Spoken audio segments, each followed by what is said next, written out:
మీరు నాకు చెప్పినట్టుగా ఇటు మెడికల్గా అండ్ స్పిరిచువల్గా చెప్పారు. మెడికల్ మాఫియా ఎలా ఉందో స్పిరిచువల్ మాఫియా కూడా అలానే ఉంది అంటే మీ సమాధానం ఏంటి?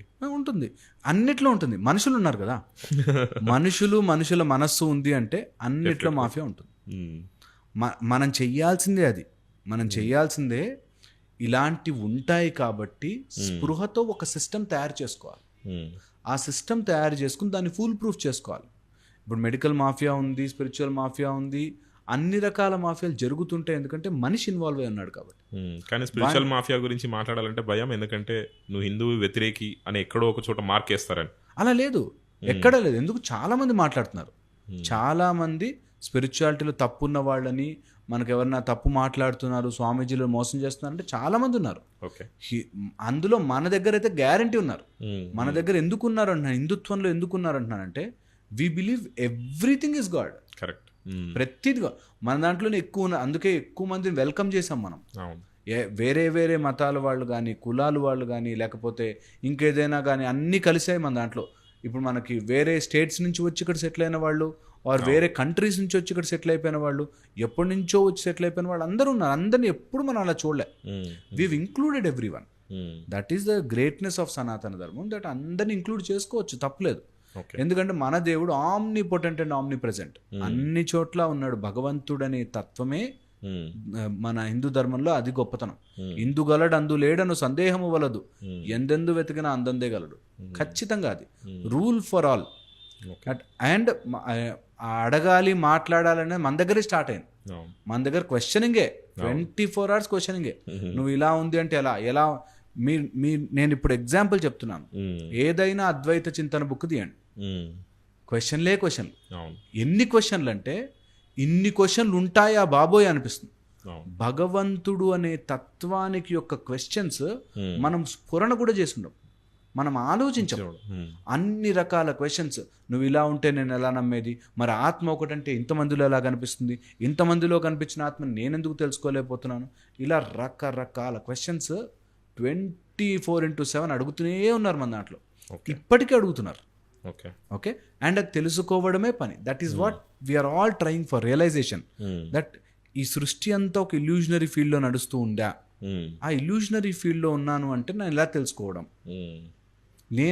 మన దగ్గర ట్రాన్సిషన్ ఎలా అవుతుందంటే మనకి లాస్ట్కి వచ్చి అన్నమయ్య అంతర్యామి అలసితి సొలసితి అన్నది నా లోపలే ఉందా, అంతర్యామియా. మనకి లలితా సహస్రనామములు అంతర్ముఖ సమారాధ్య బహిర్ముఖ సుదుర్లభ లోపలే ఉందా అని మనకు క్లియర్గా చెప్పేశారు. సో క్వశ్చన్ చేయడం ఈజ్ పార్ట్ ఆఫ్ అవర్ ధర్మ. మన క్వశ్చన్ చేస్తారు, తప్పులు చేసేవాళ్ళు ఉంటారు, వాళ్ళు ఇంకా ఫెంటాస్టిక్ కాదు, మనం అడగకపోయినా వాళ్ళు అనుభవించి తీరుతారు. కర్మ అనేది ఇలా పట్టుకు వేలాడుతుంది. ఏంటి అసలు కర్మ అంటే డెఫినేషన్ సాధారణ ప్రజలకు అర్థం కావడానికి? మనం ఏది చేస్తే అది వస్తుంది, ఏది చేస్తే దాని యొక్క ఫలితము వస్తుంది.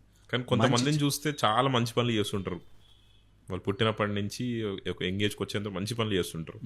కొంతమంది పెళ్ళైన తర్వాత కష్టాలు పడుతున్న వాళ్ళు ఉన్నారు. వాడు చూస్తే వాడి లైఫ్ అంతా దగ్గర నుంచి అబ్జర్వ్ చేసినా కూడా అన్ని మంచి పనులే. ఎక్కడ పక్కవాడికి కనీసం పిన్ను కూడా కూర్చున్న పాపన కూడా వాడి జీవితం అంతా కష్టాలే. కొంతమంది అయితే పాపం సడన్ గా చనిపోయిన పరిస్థితులు చూస్తాం. ట్రూ. అదే ఇలాంటి పాయింట్ వచ్చినప్పుడే మనకి పూర్వజన్మ అని వస్తుంది. ఎప్పుడైతే ఈ జన్మలో నువ్వు లెక్క చూస్తున్నావు, అర్జునుడికి ఇలా కృష్ణుడు కనిపించినప్పుడు నువ్వు దేవుడు అంటున్నావు, నేను ఎందుకు తెలుసుకోలేకపోతున్నా అంటే నేను దేవుడు అని నాకు తెలుసు, మన ఇద్దరం ఇదే ట్రావెల్ ఎన్నో జన్మలుగా చేసాం, నీకు గుర్తులేదు నాకు గుర్తుంది. అంటే జన్మలుగా మనం మోసుకొస్తున్నవన్నీ ఈ జన్మలో ఒకలాగా ప్రొజెక్ట్ అవుతాయి, వచ్చి తీరుతాయి. అండ్ పోనీ ఏదో జన్మలో కదా నేను ఇప్పుడు బాధపడుతున్నాను కదా, ఇదేం లెక్క, దేవుడిది ఒక లెక్క ఉంటుంది, ఇలా చేస్తాడా, ఎప్పుడో చేసిన తప్పుకి ఇప్పుడు చాలా ఈజీ మెథడ్ ఉంది. అంటుకోకు, నీకు వచ్చిన ఏ కష్టమైనా సరే డోంట్ టచ్ ఇట్. అయ్యో నాకే కష్టం వచ్చిందా, కష్టం ఇంకోటికి వస్తే ఓకేనా కదా. సో అందుకని నీకు ఎనీథింగ్ యూ డూ దాని యొక్క ఫలితం ఉంటుంది. మంచి చేస్తే మంచి ఫలితం వస్తుంది, చెడు చేస్తే చెడు ఫలితం వస్తుంది. అది ఎంత కరెక్ట్గా మ్యాచ్ అవుతుందంటే ఈ జన్మలో నువ్వు చేసిన పాపము నెక్స్ట్ జన్మలో అనుభవించాల్సి వస్తే ఆ జన్మలో నీ పాపమును అనుభవింప చెయ్యడానికి వాడి ఎవడిదో లింక్ కుదిరి వాడు అక్కడికి వస్తాడు. రోడ్డు మీద వెళ్తుంటే అసలు నువ్వు ఏమీ లేకుండా పాట పాడుకుంటూ వెళ్తే వాడు వచ్చి టైర్ గుద్దుతాడు. వాడు ఏ జన్మలో ఎక్కడ లింక్ అయి ఉందో అక్కడ తగిలింది. So cosmic plan is so beautiful. Cosmic plan అంత ఖచ్చితంగా నడుస్తుంది. అండ్ మరి నేను ఎట్లా నా కర్మ చేయకుండా నేను కర్మ తప్పించుకోవాలి, దేనికి చేసినా ఫలితం వస్తుంది కదా, నేను ఏం చేయాలి అని అడిగితే అర్జునుడికి క్లియర్గా చెప్తాడు, ఆహా నువ్వు చేస్తున్నా అనుకున్న రోజులు ఇరుక్కుపోతావు, నువ్వు చేయిస్తుంది నేను, నువ్వు జస్ట్ ఒక పావులాగా నించో చాలు, మిగతా నీకు అంటుకోదు. ఇంకా నిష్కామ కర్మ చేసినప్పుడు నీకు అంటుకోదు. Easiest safest method. ఏది చేసినా నేను కాదు చేసేది, ఆ టైంకి అలా జరిగింది అని గనక మనం తీసుకోకపోతే, ఎప్పుడైతే రెస్పాన్సిబిలిటీ లేకుండా అప్పుడు నేను చేయట్లేదని మర్డర్ చేస్తాను అని వస్తుంది, నేను చేయట్లే కదా మర్డర్ చేస్తాను అనుకుంటే, ఎప్పుడైతే నువ్వు అలా తీసుకోగలుగుతావో ఓకే, ప్రతి దానికి ఒక ఫలితం ఉంటుంది అని తెలిసినప్పుడు తప్పు చేయవు. ప్రతి పనికి ఒక రిజల్ట్ వస్తుందా, ఆ రిజల్ట్ నేను అనుభవించాల్సి వస్తుందా, ఎందుకు వచ్చిన గొడవ ఇక్కడతో ఆపుతాను రా దేవుడా, ఇంకా ఈ రిజల్ట్స్ నేను భరించలేకపోతున్నాను అని ఆగుతాం. ఆ ఆగడం ఎప్పుడైతే స్టార్ట్ అవుతుందో మన లోపల realization start. Correct. Once we know that, ఆ ట్రాన్స్ఫర్మేషన్ వస్తే తప్పు చేయలేం, ఎవరిని బాధ పెట్టలేం, అండ్ మనకున్న అవి అలా కరిగిపోతుంటాయి పాప. రీసెంట్గా ఒక ఇంటర్వ్యూలో చూస్తుంటే ఒక స్వామీజీ చెప్తున్నాడు, అదే ఇదేంటి స్వామి, హోస్ట్ అడుగుతున్నారు, ఇదేంటి స్వామి అప్పుడు ఎప్పుడో పోయిన జన్మలో ఉంటే ఇప్పుడు రావడం ఏంది అంటే, హాస్పిటల్కి వెళ్ళినప్పుడు బీపీ షుగర్ ఉంటే మీ పేరెంట్స్కి ఉందా అని అడుగుతారు, పిల్లలు పుట్టకపోతే మేనమామ సంథింగ్ మేనమామ తరఫు అత్తగారు చేసుకున్నారని అడుగుతారు. మరి అది సింక్ అయినప్పుడు ఇది ఎందుకు సింక్ కాకూడదు, మరి డాక్టర్లు కూడా అడగాలి కదా, అలా ఎలా కుదురుతుంది, మా నాన్న కూడా నాకు రావడం ఏంది అని అడగాలి కదా. ట్రూ అది. అండ్ అట్లా ఎగ్జాంపుల్గా మనకి ఎందుకు చెప్తున్నారంటే, ఆ యాంగిల్ చూడడానికే. ఎగ్జాక్ట్లీ.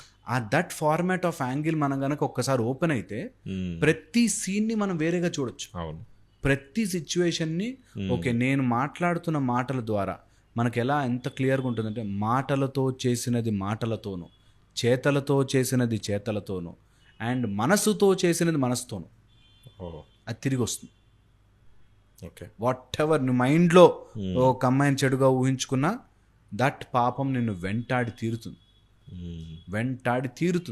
ఎవరు చూస్తారు ఎవరు చేస్తారు అనేది లేదు, అస్సలు ఛాన్సే లేదు. కర్మ ఈజ్ మేనేజింగ్ ఎవ్రీథింగ్. నీకు ఇప్పుడు టైం బాగుంది, నీకు ఇప్పుడు అంతా నడుస్తుంది, డబ్బులు ఉన్నాయి, కానీ వన్ ఫైన్ నీ పుణ్యం అంతా అరగొట్టగానే పాపం చిట్టా ఓపెన్ చేస్తాం. అప్పుడు నీకు మొత్తం చేయాల్సిన మసాజ్ అంతా అయిపోతుంది. అందుకని వెరీ వెరీ ఇంపార్టెంట్ మనం. అండ్ ఇది మన గొప్పతనం, దట్ అంత స్పృహతో నేను చేసేది తిరిగి నాకు వస్తుంది అంటే ఎవరితోనూ తప్పు చేయలేం. ఆ స్పృహ ఉండదు, మర్చిపోతాం. అందుకే ఇన్ని టెంపుల్స్, ఇన్ని ప్రవచనాలు, ఇన్ని మాటలు. ఎందుకంటే అరే నేను ఎవరికి తప్పు చేయనప్పుడు ఎంత బాగుంటుంది life. Every one understand that చేసింది వెనక్కి వస్తుందిరా ఎందుకు అని అంటే ఎవ్వరు తప్పు చేయరు. అది మర్చిపోతాం. That is the problem.